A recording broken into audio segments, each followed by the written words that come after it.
നോമ്പ് കാലത്തിന്റെ 3 പ്രധാന തൂണുകളായ പ്രാർത്ഥന, പ്രവൃത്തികൾ, ഉപവാസം എന്നിവ നമ്മുടെ ജീവിതത്തെ ഇന്നും നവീകരിച്ചുകൊണ്ടിരിക്കുന്നു. ഈ വലിയ നോമ്പിന്റെ 28-ാം ദിനമായ ഇന്ന് ക്രൈസ്തവ ജീവിതത്തിന് അടിസ്ഥാനമായ സത്യത്തിന് സാക്ഷ്യം വഹിക്കുവാനുള്ള വലിയൊരു വിളിയിലേക്കാണ് തിരുസഭ നമ്മെ ഓരോരുത്തരെയും ക്ഷണിക്കുന്നത്. ഈ ലോകം അസത്യങ്ങളാലും സ്വാർത്ഥതയാലും നിറയുമ്പോൾ ക്രിസ്തു പഠിപ്പിച്ച സത്യത്തിന്റെ പാതയിലൂടെ ചരിക്കുക എന്നത് ഒരു വെല്ലുവിളിയാണെങ്കിലും അതൊരു പുണ്യപ്രവൃത്തിയാണ്.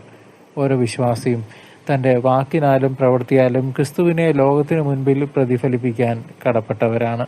ഉള്ളിലുള്ള സത്യം പുറത്തു വരുമ്പോഴാണ് ഒരു വ്യക്തി പൂർണ്ണമായി സ്വതന്ത്രയാകുന്നത് എന്ന് തിരുസഭ നമ്മെ ഓർമ്മിപ്പിക്കുന്നു.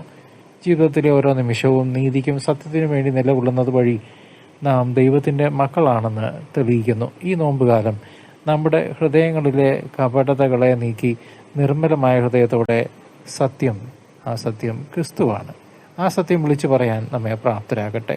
ക്രിസ്തുവിന്റെ കുരിശുമരണത്തിന് സാക്ഷ്യം വഹിച്ച അപ്പസ്തോലന്മാരെ പോലെ പ്രത്യാശയുടെയും സത്യത്തിന്റെയും വക്താക്കളാകാൻ നാമും പരിശ്രമിക്കണം. നമ്മുടെ അനുദിന ജീവിതത്തിൽ സത്യം പാലിക്കുന്നത് വലിയൊരു പ്രാർത്ഥനയായും പരിത്യാഗമായും ദൈവം സ്വീകരിക്കുന്നു. വിശുദ്ധ യോഹന്നാൻ എഴുതിയ സുവിശേഷം 8-ാം അധ്യായം 32-ാം വാക്യം ഇപ്രകാരം നമ്മെ പഠിപ്പിക്കുന്നു: നിങ്ങൾ സത്യം അറിയുകയും സത്യം നിങ്ങളെ സ്വതന്ത്രരാക്കുകയും ചെയ്യും. ഈ തിരുവചനം ഉൾക്കൊണ്ടുകൊണ്ട് ഭയമില്ലാതെ സത്യത്തിനു വേണ്ടി നിലകൊള്ളാൻ നാം തയ്യാറാകണം. അപരനെ സഹായിക്കുന്നതും അവരുടെ വിശപ്പടക്കുന്നതും പോലെ തന്നെ പ്രധാനമാണ് അസത്യങ്ങൾക്കെതിരെ ശബ്ദമുയർത്തുന്നതും. ഈ നോമ്പുകാല യാത്രയിൽ സത്യത്തിൽ അടിയുറച്ച ഒരു നവജീവൻ നയിക്കാൻ നമുക്ക് ഓരോരുത്തർക്കും പരിശ്രമിക്കാം. ലോകത്തിന്റെ മോഹങ്ങളിൽ നിന്നകന്ന് ദൈവഹിതത്തിനനുസൃതമായി സത്യസന്ധതയോടെ ജീവിക്കാൻ നമുക്ക് സാധിക്കണം.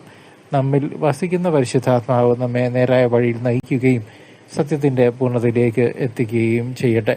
നോമ്പിന്റെ ബാക്കി ദിവസങ്ങൾ കൂടുതൽ ആത്മീയ ചൈതന്യത്തോടെയും വിശുദ്ധിയോടെയും പൂർത്തിയാക്കാൻ ഈ ചിന്തകൾ നമ്മെ സഹായിക്കും. കർത്താവിന്റെ വലിയ കാരുണ്യം എപ്പോഴും നമ്മോടൊപ്പം ഉണ്ടാകട്ടെ. ആമേൻ.